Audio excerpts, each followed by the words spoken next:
Welcome, the Zagata family welcomes you. We invite you to join us now on a journey through time, a journey through faith, a journey through the very words that have shaped civilizations. We offer you a gift of peace, a gift of understanding. This is a gift for the soul.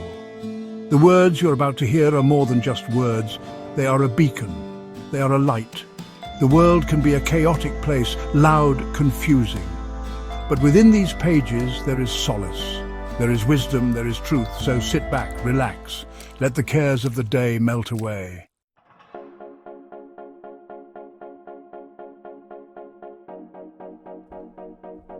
For centuries, the King James Bible has stood as a pillar of the English language. Its prose unmatched, its cadence timeless. It is a masterpiece of literature and a cornerstone of faith. Translated in 1611 at the behest of King James I of England, it quickly became the standard, the definitive version.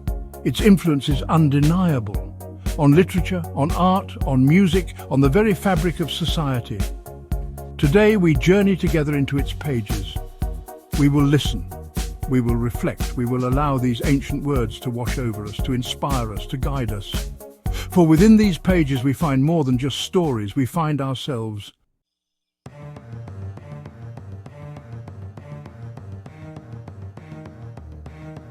Our journey begins with Genesis, the first book of the Bible, the book of beginnings. Here we find the story of creation, the story of humanity, our story. It is a story told in simple yet profound language, a story that has been told and retold for millennia, passed down through generations. Its message is relevant today as it was then. Prepare yourself, for we are about to embark on a journey of epic proportions, a journey that will take us back to the very dawn of time, a journey that will stay with us long after the last word is spoken.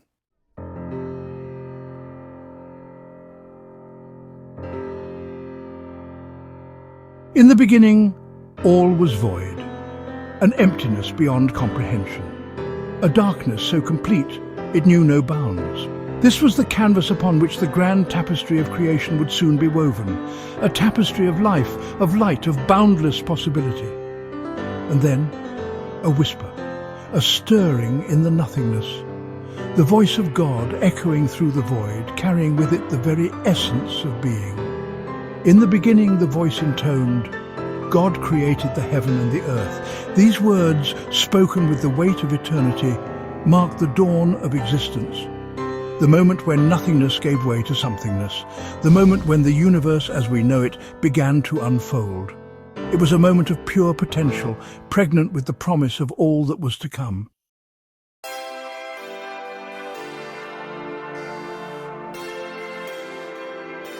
The earth, newly formed, lay shrouded in darkness. Formless and void, it awaited the touch of its creator. And then, from the depths of the unseen, came the divine command, let there be light, and there was light. Radiant and pure, it pierced the darkness, banishing the shadows and illuminating the newly formed world. It was a light that brought with it the promise of life, of warmth, of a future yet to be written. God saw that the light was good. And so he separated the light from the darkness, calling the light day and the darkness night. Thus, the first day of creation drew to a close, a testament to the power of God's word and the awe-inspiring beauty of his creation.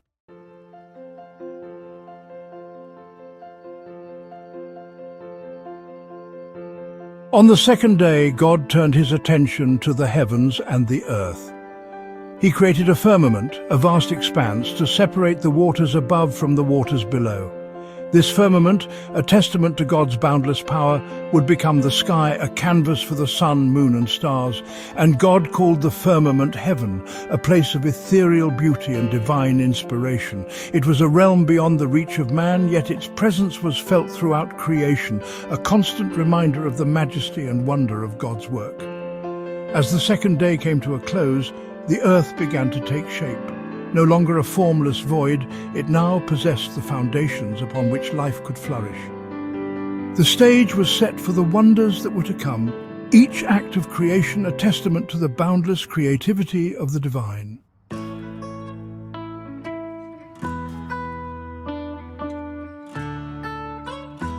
On the third day God commanded the waters beneath the heavens to be gathered together into one place. And as the waters receded, dry land emerged, a testament to the power of God's word to shape and mould the very fabric of existence. And God called the dry land earth, and the gathering together of the waters he called seas. And God saw that it was good. The earth, no longer submerged beneath a watery veil, now stood ready to receive the gift of life. But God's work was not yet done. He looked upon the barren earth and declared, "Let the earth bring forth grass, the herb yielding seed, and the fruit tree yielding fruit after his kind, whose seed is in itself upon the earth." And it was so.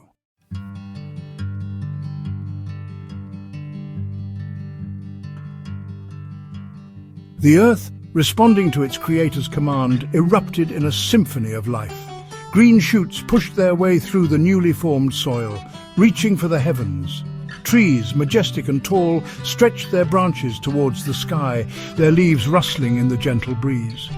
Fields of wildflowers, a riot of colour and fragrance, carpeted the land. And from the depths of the earth, unseen roots burrowed deep, anchoring the plants and drawing nourishment from the fertile soil. Life, in all its vibrant diversity, had taken hold. God saw that it was good.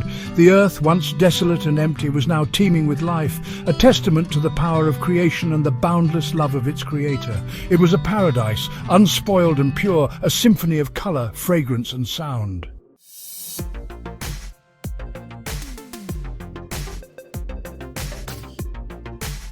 On the fourth day, God turned his attention to the heavens. He said, "Let there be lights in the firmament of the heaven to divide the day from the night, and let them be for signs and for seasons and for days and years." And it was so. God created two great lights, the greater light to rule the day and the lesser light to rule the night. He also created the stars, countless pinpricks of light scattered across the vast expanse of the heavens.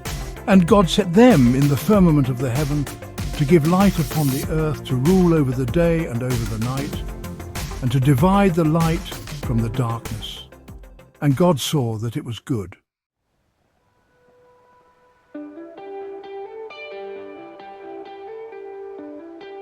On the fifth day, God's creative energy turned to the waters and the skies.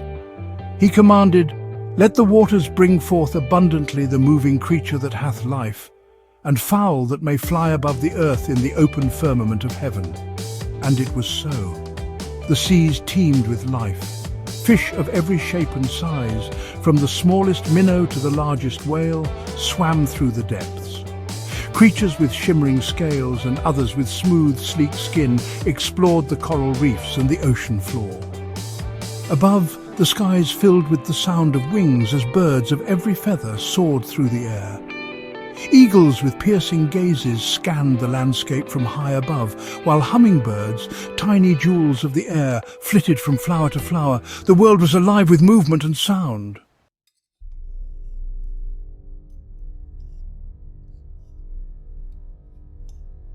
On the sixth day God said, "Let the earth bring forth the living creature after his kind, cattle and creeping thing, and beast of the earth after his kind." And it was so. The land came alive with animals of every variety. Across the plains, herds of grazing animals roamed freely. In the forests, predators stalked their prey, their movements both graceful and deadly. From the smallest insect to the largest elephant, each creature played its part in the delicate balance of nature.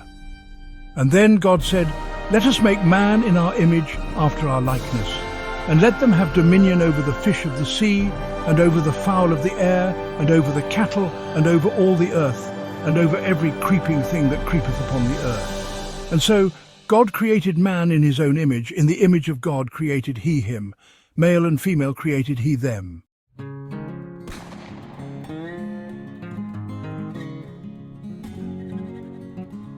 From the dust of creation, a special place arose. The Lord God planted a garden eastward in Eden. It was no ordinary garden.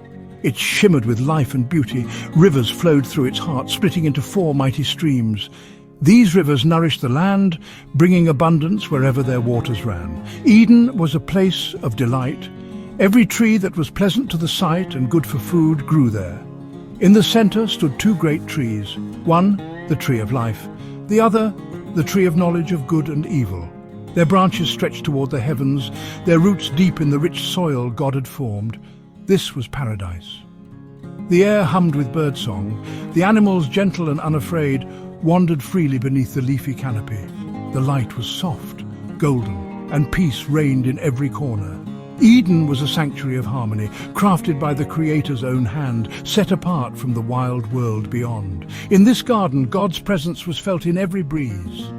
The fragrance of blossoms, the sound of running water, and the warmth of sunlight, each was a gift. Eden was ready, awaiting its first steward, the one who would walk with God in the cool of the day.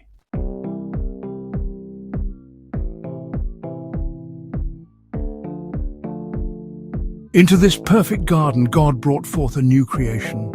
From the dust of the earth he shaped a man, every line, every curve carefully crafted. Then God leaned close and breathed into his nostrils the breath of life.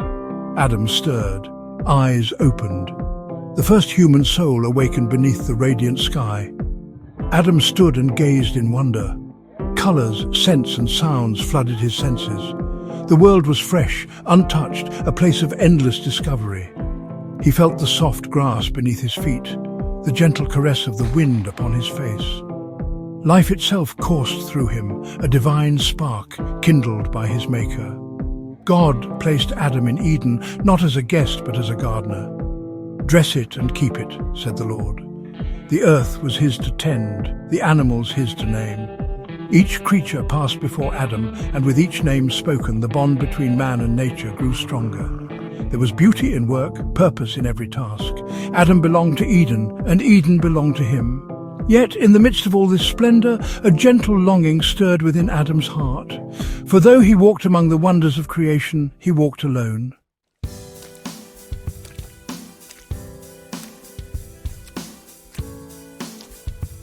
The garden was a place of order. Rivers ran clear and true. Trees bore fruit in their season. Every beast and bird found its home. Adam moved among them, caretaker and companion. Lions lay down with lambs. Even the smallest insect played its part in the great symphony of life. Adam felt no fear. The world was without threat. The sun rose and set in peace. Each day Adam explored, learning the language of the birds, the habits of the animals, the mystery of growing things. Every discovery brought joy. Every day was new. Work in Eden was not toil, but delight. There was no pain, no sorrow. The garden provided all that Adam required. Food was plentiful. Water was pure. The beauty of Eden filled Adam's heart with praise and gratitude. Yet even in paradise, Adam was incomplete. He searched for a companion among the creatures of the earth, but none were like him. The longing in his heart remained a quiet ache. God saw this, he understood, and so a new act of creation unfolded.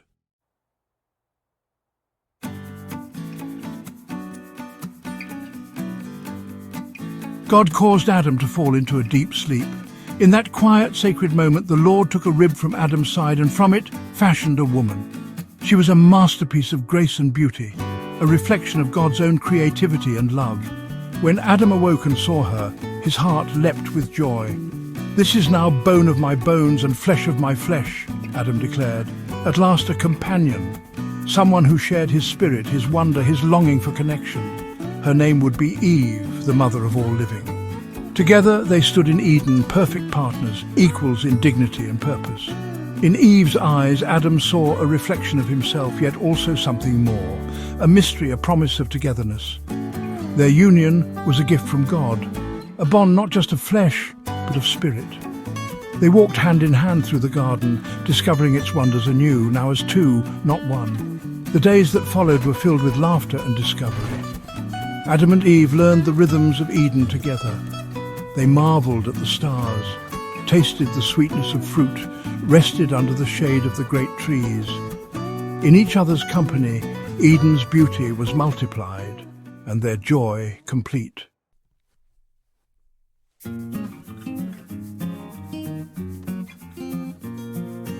In the heart of paradise, God spoke to Adam and Eve. His voice was gentle, wise and clear. "Of every tree of the garden thou mayest freely eat," he said. Freedom was theirs, a feast without limit, a world without barrier. But then came a single command as clear as the sunlight. "But of the tree of the knowledge of good and evil thou shalt not eat of it. For in the day that thou eatest thereof thou shalt surely die." This was not a harsh warning, but a loving boundary, a line drawn for their protection, a test of trust and obedience. Adam and Eve heard the command, they understood its meaning. All of Eden was open to them, save this one tree. It stood as a reminder, not all things are for knowing, not all mysteries are safe to touch. Freedom, in its truest form, requires trust. This command was a gift as much as the garden itself. It was a choice woven into the very fabric of Eden, a choice that would shape the future, not just for Adam and Eve, but for all who would come after them.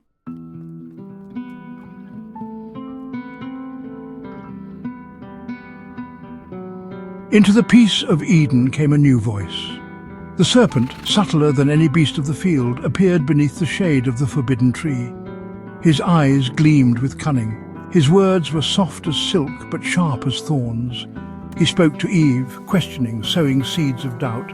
"Hath God said, ye shall not eat of every tree of the garden?" the serpent asked. His tone was gentle, almost innocent, but within his question lay a challenge, a twist of truth. Eve replied, recalling God's words. Yet the serpent pressed on, relentless. "Ye shall not surely die," the serpent whispered. "For God doth know that in the day ye eat thereof, then your eyes shall be opened, and ye shall be as gods, knowing good and evil." The promise was alluring. Knowledge, power, a world without boundaries. Eve looked at the tree. The fruit was beautiful, desirable, and the serpent's words echoed in her mind. A choice lay before her, a choice between trust and curiosity, obedience and desire. In that moment, the peace of Eden hung in the balance.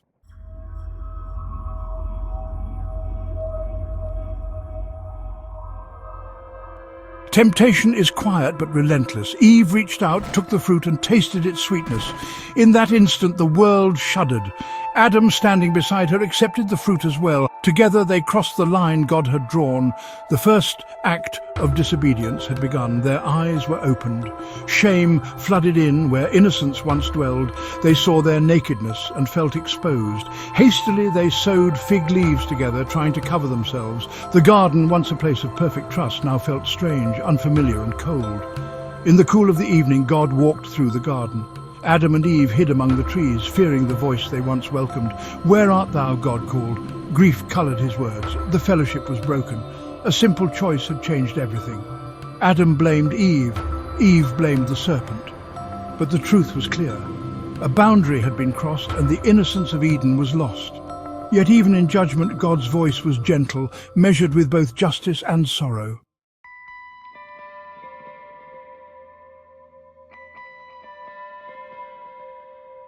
God spoke, and the consequences were set. The serpent would crawl and eat dust. Enmity would exist between the serpent and the woman, between their offspring forever. For Eve, pain would come with new life. For Adam, the ground would yield food only through toil and sweat. The garden gates closed behind them. Cherubim and a flaming sword guarded the way to the tree of life. Adam and Eve stepped into a world changed, harder, colder, but not without hope. For God, even in his judgment, clothed them with garments of skins. Compassion mingled with discipline. Eden faded behind them, but the memory remained. The world was now a place of struggle and longing, yet within that longing was a promise, a hint that one day the broken bond could be restored. For God's love endures even as his children wander. The story of the garden does not end in despair, but in hope.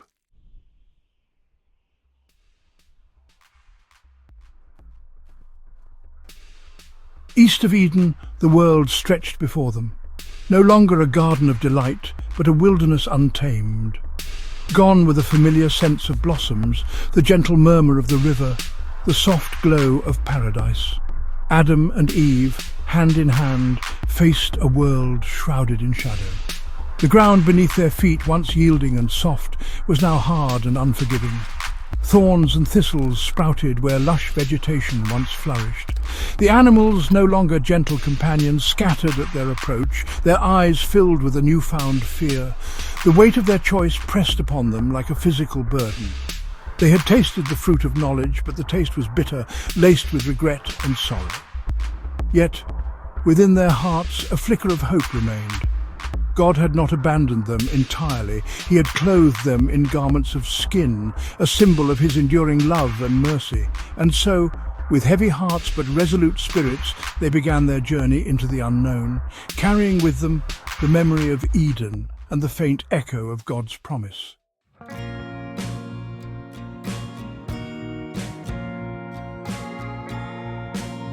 Life outside the garden was harsh, a constant struggle for survival. Adam, his brow now furrowed with worry, toiled in the fields, sweat mingling with the dust of the earth. The ground, cursed for their sake, yielded its bounty only after much labor and pain. Eve, her once carefree laughter now silenced by sorrow, bore the pain of childbirth. The cries of her children, a bittersweet symphony of joy and suffering, echoed through their humble dwelling. The consequences of their disobedience were ever present, a constant reminder of their fall from grace. Yet even in their toil and hardship, they found solace in their love for one another and the blessing of family. Each new life brought with it a glimmer of hope, a testament to God's enduring promise to never completely forsake them. Theirs was a life of hardship, but also of resilience, for they carried within their hearts the memory of Eden, a beacon of light in the darkness, a reminder of the paradise they had lost, and the hope of a future reconciliation.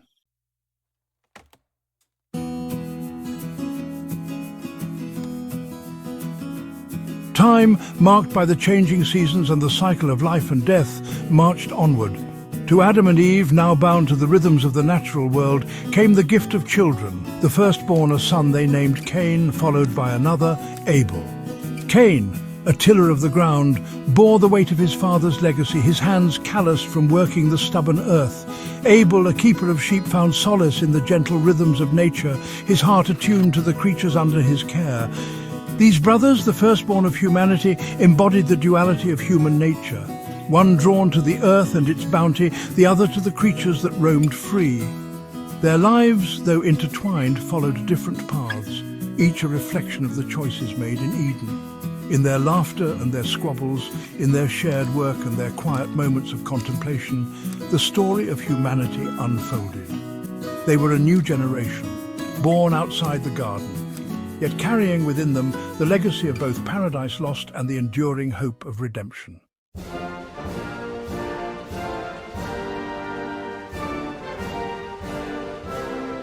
A time came when both brothers, moved by a sense of gratitude and awe for the Creator, brought offerings to the Lord.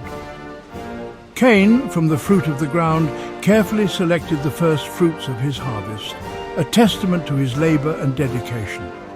Abel, with a shepherd's heart, chose a lamb from his flock, the firstborn and the best, a symbol of innocence and sacrifice. Each brother in their own way sought to honor the God who had breathed life into their parents and set the stars in motion. Their offerings, laid out before the Lord, represented not just their livelihoods, but also the state of their hearts. One, born of duty and obligation, the other, overflowing with love and devotion. The earth itself seemed to hold its breath, awaiting the divine response. And the Lord, looking down upon these brothers, saw not just the outward offerings, but the intentions hidden within. His favor rested upon Abel and his gift, a sign that pleased the Creator, a testament to the power of a heart surrendered in love and humility.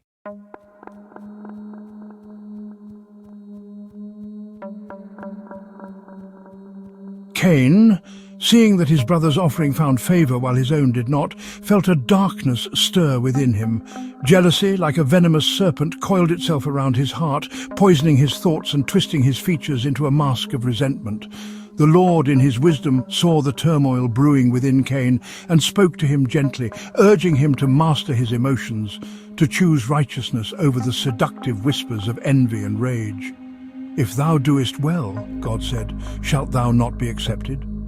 But Cain, consumed by his own bitterness, ignored the divine counsel. He lured his brother, unsuspecting and innocent, into the fields, far from the watchful eyes of their parents.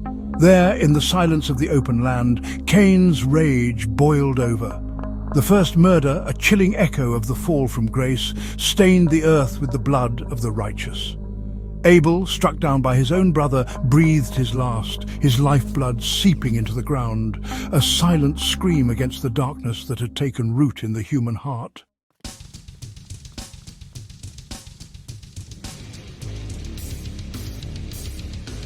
Generations passed.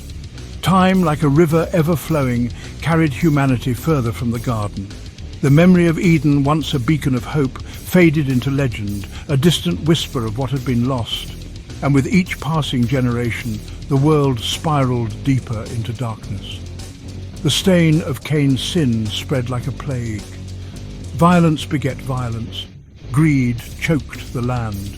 Humanity, created in the image of God, turned away from its creator, embracing wickedness and corruption. The earth, once a sanctuary of peace, groaned under the weight of sin. The hearts of men and women grew cold, their thoughts consumed by selfish desires. They forgot the lessons of Eden, the importance of compassion, humility, and obedience. The world, once filled with the music of creation, now echoed with the discordant symphony of human sin. Even the heavens, once a testament to God's glory, seemed to mirror the darkness below. Storms raged with unprecedented fury. The land, parched and barren in some places, flooded in others. Nature itself, it seemed, reflected the turmoil within the human heart.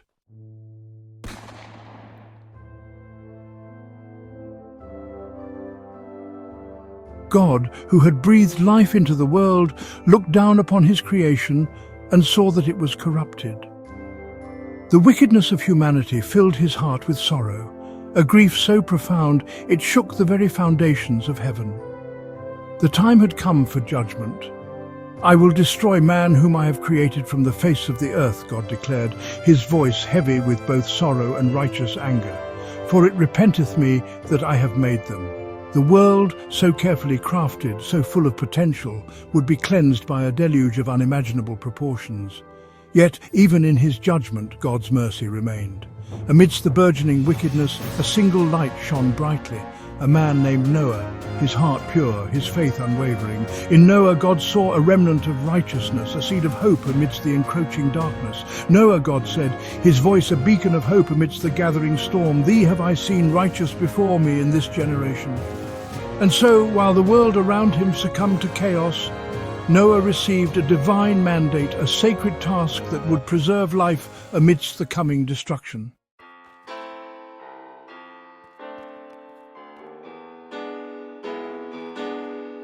Noah, a man of simple faith, walked with God. In a world consumed by greed and violence, he remained uncorrupted, his heart attuned to the divine whisper, his life a testament to the enduring power of righteousness. He was a beacon of hope in a world spiraling towards destruction. Surrounded by cynicism and mockery, Noah remained steadfast. He taught his family the ways of the Lord, instilling in them the importance of obedience, compassion, and reverence for the Creator. Together they stood as a tiny island of faith amidst a sea of unbelief. When God spoke, his voice unmistakable amidst the cacophony of the world, Noah listened. He did not question the divine decree, nor did he hesitate to obey. With unwavering faith, he embraced the task set before him, a task that seemed impossible, even absurd, to those who had turned away from God. For God had commanded Noah to build an ark, a vessel of immense size and peculiar design, a sanctuary from the coming storm. It was to be a testament to faith, a tangible symbol of God's mercy, a beacon of hope amidst the encroaching darkness.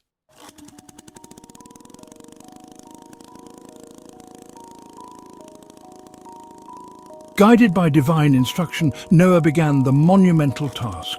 He chose gopher wood, strong and resilient, a testament to the enduring nature of faith. He followed the Lord's precise measurements, a symphony of cubits and spans, a testament to the importance of obedience. Day after day, year after year, the sound of hammer against wood echoed through the valley. People stopped to stare, their laughter echoing cruelly in the air. "An ark?" they scoffed. "What madness is this? There is no rain, no flood, only the folly of an old man and his deluded family." But Noah pressed on, his faith unwavering, his resolve strengthened by each jeer, each mocking laugh. He knew in his heart that God's word was true, that the ark was more than just a vessel of wood and pitch. It was a sanctuary, a promise of preservation, a testament to the enduring power of faith in the face of adversity. As the ark took shape, its vast hull towering over the landscape, it became a tangible symbol of hope. It stood in stark contrast to the corruption that surrounded it, a silent rebuke to the wickedness of humanity, a beacon of light amidst the gathering storm.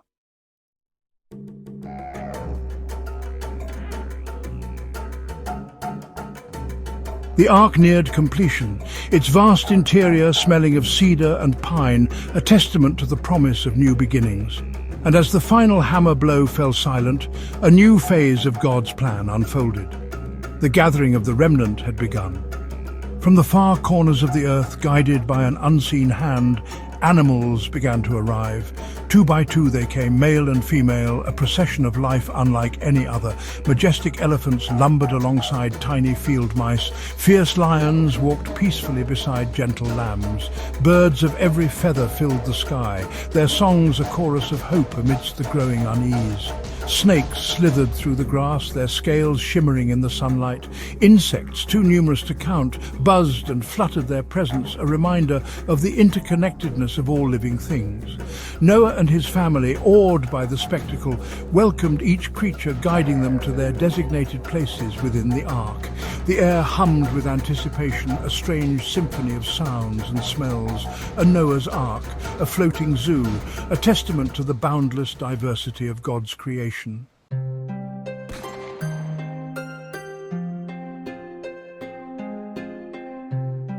The day arrived.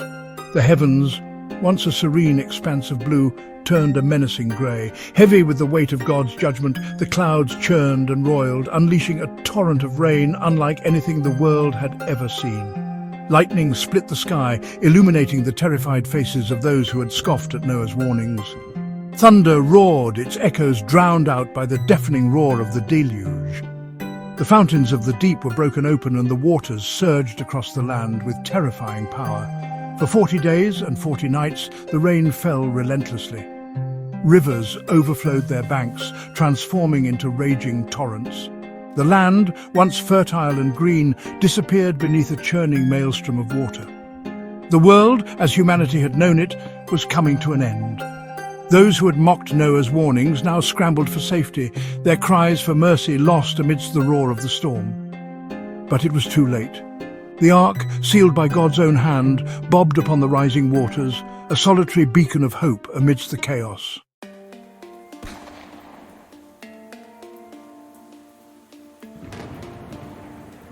Day after day, the waters rose, swallowing everything in their path. Towering mountains, once symbols of permanence, disappeared beneath the waves. Cities, bustling with life only days before, became silent tombs, their inhabitants lost to the deluge. The ark, buffeted by the relentless storm, rode the waves like a giant cradle, its precious cargo safe within its sturdy embrace. Inside, the animals, soothed by the rhythmic rocking and the dim light filtering through the single window, waited patiently for the storm to pass. Noah and his family, their faith tested as never before, prayed for deliverance, their voices a quiet counterpoint to the raging storm outside. They tended to the animals, distributed food and water, and clung to the promise that God would not abandon them. The world outside, once familiar and teeming with life, had become a watery wasteland. The sun, hidden behind a veil of storm clouds, offered no warmth, no comfort. Only the relentless rain and the ceaseless churning of the waters marked the passage of time.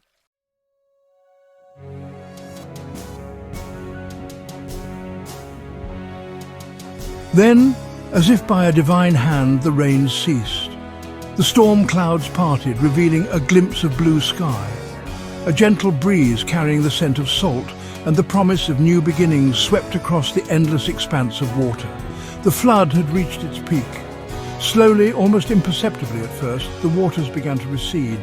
The ark, guided by an unseen hand, drifted towards higher ground, its wooden hull a testament to the enduring power of faith and obedience. The world outside, though still submerged, was no longer a raging torrent. After months of confinement, the ark came to rest on the mountains of Ararat. The door, sealed by God's command, swung open, revealing a world transformed. The air, cleansed by the deluge, was sweet and fresh. The sun, breaking through the receding clouds, painted the sky with vibrant hues. And then from the heavens above, a breathtaking sight appeared. A rainbow, a symbol of God's promise, a testament to his enduring love and mercy. It arched across the sky, a bridge between heaven and earth, a reminder that even in the darkest of times, hope remains.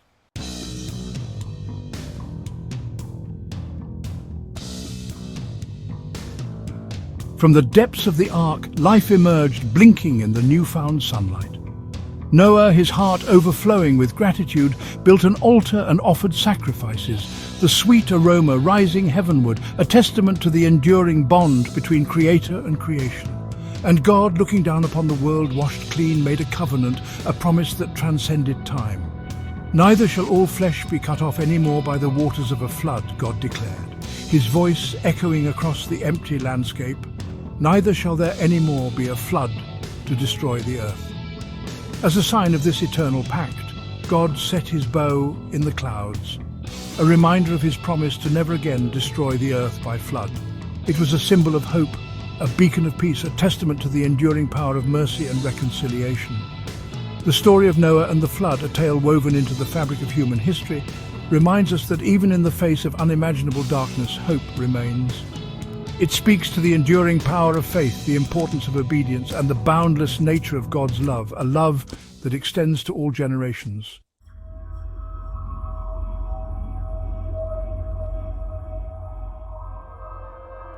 From the majestic creation of the cosmos to the intimate story of a family facing unimaginable challenges, Genesis lays the foundation. It is a book of beginnings, a tapestry woven with threads of light and shadow, love and loss, obedience and consequence. We have journeyed from the Garden of Eden, a paradise of innocence, to the harsh realities of a world grappling with the consequences of human choice. We have witnessed the rise and fall of civilizations, the birth of nations, the enduring power of faith in the face of adversity. But most importantly, we have encountered the heart of God, a heart that grieves over sin yet rejoices in righteousness, a heart that disciplines with love, a heart that offers redemption even in the midst of judgment. The stories of Genesis are not just ancient tales, they are the seed of our own story, a reflection of the human experience in all its complexity and beauty. They remind us that we are created in the image of God, endowed with dignity, purpose, and the capacity for both great love and unimaginable darkness.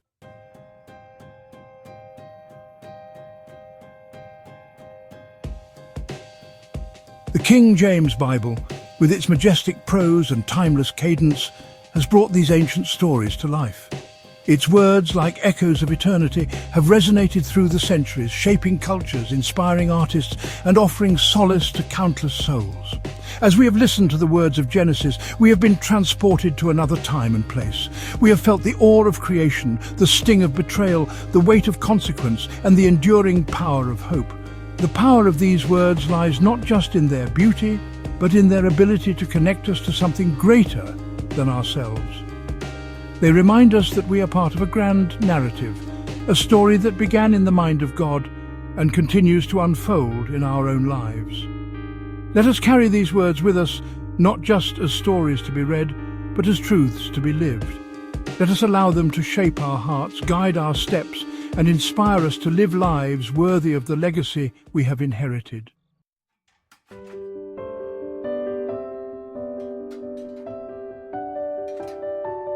The Zagata family, in sharing this timeless treasure, has offered us a gift of immeasurable value. They have opened a window into the past, illuminating the path for the present and the future.